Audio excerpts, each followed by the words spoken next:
partir de mañana, tengo entendido, en el Senado. Y bueno, por un lado, el presidente Andrés Manuel López Obrador hablando de esta reforma electoral necesaria en la mañanera, y por otro lado, personajes que hasta libros hacen contra, pues contra esta transformación que se necesita en el ámbito electoral. ¿Por dónde le entramos, Carlos? Yo agregaría no solamente libros, sino también utilizan los tiempos del Estado en la radio y televisión para promocionar su postura política, y además de eso, pues bueno, utilizan todo el aparato burocrático que tiene el instituto para ir contra esta reforma. Pues creo que lo importante que deberíamos empezar por entrar es pues tratando de explicar esta primera idea que yo sí quisiera dejar muy en claro, que de lo que hablamos no es de un plan B de la reforma electoral, porque se ha utilizado por los partidos políticos de la oposición como un término denostativo de una reforma electoral que es una reforma electoral integral, no es una reforma electoral que planteaba cambios de fondo, tanto a nivel constitucional, y que desafortunadamente, pues bueno, por cuestiones políticas no se pudo alcanzar el consenso necesario para impulsarla y lograr, pero sí se tiene, o se buscó, mejor dicho, generar un cambio de paradigma, al menos en materia de leyes secundarias. Entonces, yo la denominaría en realidad, en vez de un plan B, una reforma electoral del pueblo, porque busca justamente transformar el sistema electoral mexicano bajo una sola idea, y es atender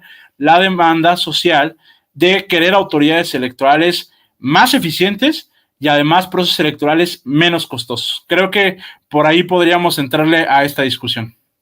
El famoso dinero, con dinero baila el, ¿cómo dicen? El perro, dicen en mi pueblo, y bueno, pues es el dinero el que mueve a estos personajes encabezados por Lorenzo Córdoba y Ciro Murayama para incluso hablar de cancelar, suspender, invalidar elecciones en el 2024 si se echa a andar esta reforma electoral, Yasmín. Sí, justamente es como un tono de amenaza, pues, ¿no? Estos que no quieren perder los privilegios, porque justamente hablar de dineros es hablar de privilegios, ¿no? O sea, es decir, es de lo que más les duele, pues, ¿no? Justamente perder esta parte de privilegios. A mí me gustaría nada más matizar que justamente si esta reforma es justamente del pueblo, o sea, es decir, es una propuesta que tiene el pueblo, es porque desde el pueblo organizado sabemos que hay formas de hacer política, de hacer democracia de manera mucho más austera, que no es necesario los grandes derroches para hacer de una elección, ¿no? Un proceso electoral, hacerlo limpio. No se requiere de grandes derroches de dinero. Lo que se requiere es voluntad, ¿no?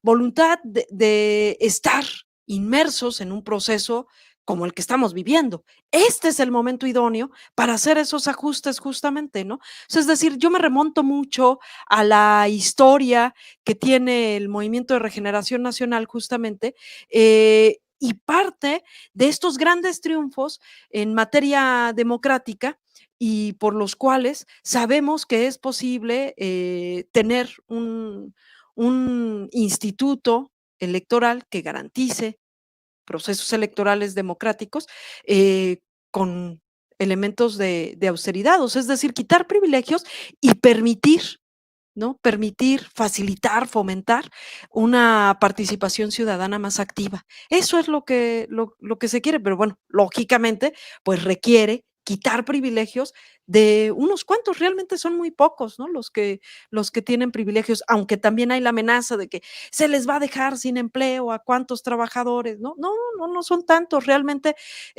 si aquí Carlos debe tener mejor el dato, pero no hay más de 400 personas que ganen más que el presidente y que están ahí en el INE, ¿no? O sea, no es tanto, pues. Son ciento y cacho, dijeron, queriendo corregir a Pablo Gómez. Es que no es el punto, no es el punto. O sea, si uno no cumple con la Constitución o se ampara o lo que sea, pues todos los demás. Es que esa es la lógica de los que tienen miedo o no quieren perder sus privilegios, Carlos. Creo que ese es el fondo